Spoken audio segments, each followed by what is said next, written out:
खबर आपको दें, टीएमपी न्यूज़ चैनल के स्टूडियो से रुख करते हैं लाला मूसा। ज़िला गुजरात का हाजी अमदादुल्ला हिजाजी की रिपोर्ट के मुताबिक Lala Musa global central family coordination system के तहत कबीले की फलाह बहबूद के लिए अहम इजलास डॉक्टर अमीन अली अजहर की जानिब से खसूसी ज़ियाफ़त।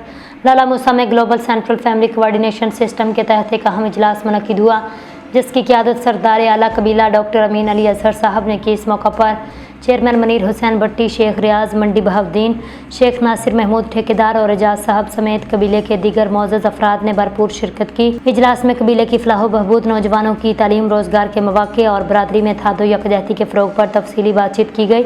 मुकर्रिरीन ने कहा, global central family coordination system का मकसद तमाम अफराद को एक प्लेटफॉर्म पर जमा करना और इज्तिमाई फलाही मनसूबों को आगे बढ़ाना है। इस मौका पर सरदार आला डॉक्टर अमीन अली अजहर साहब की जानिब से शुरा के लिए खाने का खसूसी इंतज़ाम भी किया गया, जिससे इजलास का माहौल मज़ीद खुशगवार और बरादराना यकजहती का मज़हर बन गया। शुरा ने अज़म किया, लाला मूसा और ज़िला गुजरात में कबीले की फलाह बहबूद के लिए मज़ीद अमली इक़दामात किए जाएंगे। नौजवानों को फलाही सरगर्मियों में बराह रास्त शामिल किया जाएगा।